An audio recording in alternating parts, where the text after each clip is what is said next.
Assalamualaikum warahmatullahi wabarakatuh. Hai teman-teman, apa kabar semuanya? Mudah-mudahan baik semua ya. Oke teman-teman, perkenalkan saya Siti Masrurah dengan NIM 2010207003 dari kelas Pendidikan Biologi 1. Oke, pada video kali ini kita akan membahas tentang macam-macam sendi, otot, gangguan pada sistem gerak, serta bagaimana upaya menjaga kesehatan sistem gerak itu sendiri.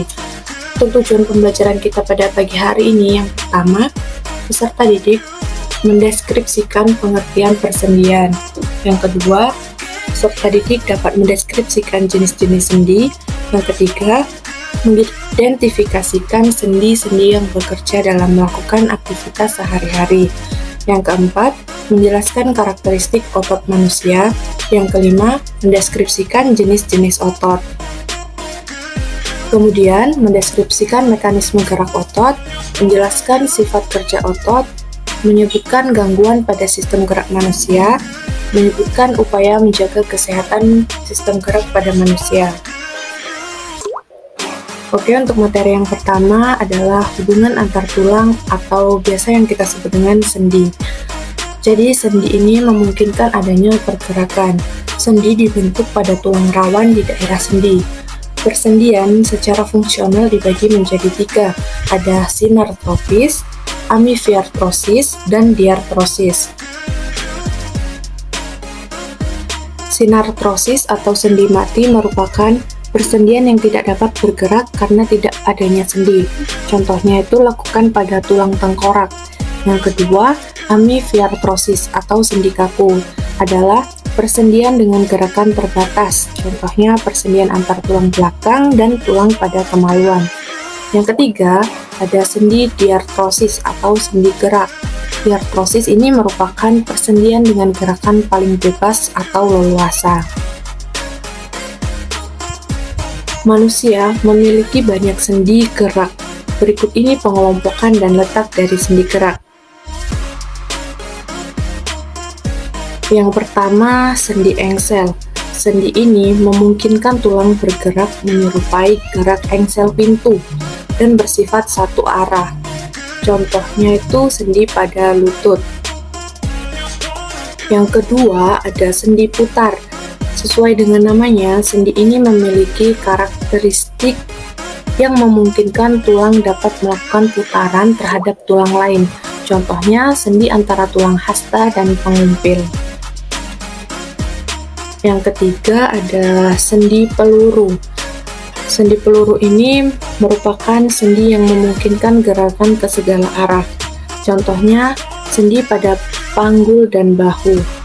Pada sendi peluru, tulang yang berbentuk lingkaran duduk menempel pada rongga tulang lain.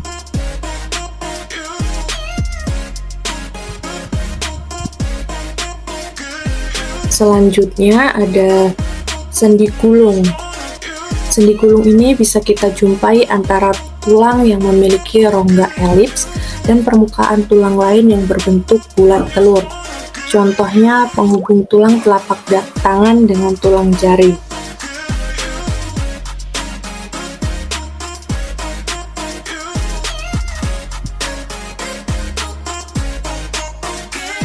Yang selanjutnya ada sendi pelana. Sendi pelana ini mirip dengan pelana yang dapat memberikan gerakan dua arah. Contohnya penghubung tulang pergelangan tangan dan pangkal tulang jari. Yang selanjutnya adalah sendi geser. Sendi geser ini memungkinkan pergerakan tulang yang sama-sama datar. Contohnya, sendi yang menghubungkan tulang di pergelangan tangan. Kemudian kita masuk ke materi yang kedua, ada otot. Jadi teman-teman, otot ini adalah sebuah jaringan dalam tubuh manusia dan hewan yang berfungsi sebagai alat gerak aktif yang menggerakkan tulang. Otot diklasifikasikan menjadi 3 jenis, yaitu ada otot lurik, otot polos, dan otot jantung. Otot menyebabkan pergerakan suatu organisme maupun pergerakan dari organ dalam organisme tersebut.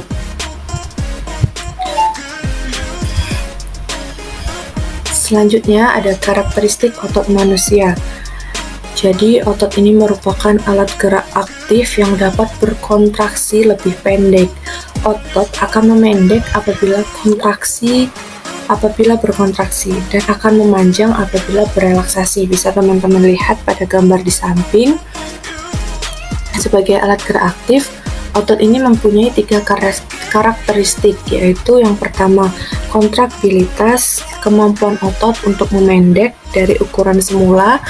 Kemudian ada ekstensibilitas, kemampuan untuk memanjang atau berelaksasi dari ukuran semula. Dan yang terakhir ada elastisitas, yaitu kemampuan otot untuk kembali ke bentuk semula. Jenis-jenis otot menurut bentuk dan cara kerjanya ini dibedakan menjadi 3. Ada otot lurik, otot jantung, dan otot polos. Otot lurik ini melekat pada rangka. Kalau otot jantung, dia itu terdapat di jantung. Kontraksi dan relaksasi dari otot jantung menyebabkan serambi dan bilik jantung melebar serta menyempit, sehingga menimbulkan denyut jantung. Yang selanjutnya ada otot polos, terletak pada saluran alat-alat dalam tubuh seperti saluran pencernaan, pembuluh darah, saluran kelamin, dan dinding rahim. Kemudian ada sifat kerja otot. Jadi, otot ini bekerja secara berpasang-pasangan untuk menghasilkan gerak, yaitu antagonis dan sinergis. Yang pertama, kerja otot berlawanan atau antagonis. Kerja otot yang antagonis adalah 2 otot yang kerjanya itu berlawanan. Apabila suatu otot berkontraksi, maka otot lain berelaksasi. Selanjutnya ada kerja otot sinergis, adalah 2 otot yang kerjanya bersamaan. Contohnya, kerja otot-otot pronator yang terdapat pada lengan bawah. Bagaimana mekanisme otot ini dapat bergerak? Jadi mekanisme gerak otot ini terjadi karena adanya kontraksi otot memendek dan menebal jika berkontraksi dan memanjang jika berelaksasi. Mekanisme kontraksi otot terjadi berdasarkan adanya filamen aktin dan miosin. Kemudian untuk materi selanjutnya ada gangguan pada sistem gerak. Lordosis merupakan suatu keadaan tulang belakang melengkung ke depan yang menyebabkan kepala tertarik ke belakang. Contohnya bisa teman-teman lihat pada gambar di samping. Yang selanjutnya ada kifosis, merupakan suatu keadaan di mana tulang punggung membungkuk ke belakang sehingga penderita terlihat bungkuk. Kemudian ada skoliosis, di mana keadaan tulang punggung ini arahnya ke samping. Kemudian ada osteoporosis, gejala penurunan massa tulang sehingga tulang menjadi keropos. Ada rakitis ini bisa kita kenal, bisa kita jumpai pada banyak orang yang menderita kakinya berbentuk huruf O atau X. Kemudian ada atrofi, di mana keadaan otot yang lisut atau kelumpuhan otot menjadi kecil. Artritis, peradangan pada persendian yang disertai dengan rasa sakit jika digerakkan. Kemudian bagaimana upaya kita menjaga kesehatan sistem gerak? Yang pertama, kita harus rajin olahraga. Yang kedua, kita harus banyak-banyak berjemur di bawah sinar matahari pada pagi hari, sehingga tubuh kita akan mengonsumsi vitamin D dari sinar matahari yang kita peroleh. Kemudian kita harus mengonsumsi makanan-makanan yang sehat dan melakukan aktivitas sehari-hari dengan tidak berlebihan.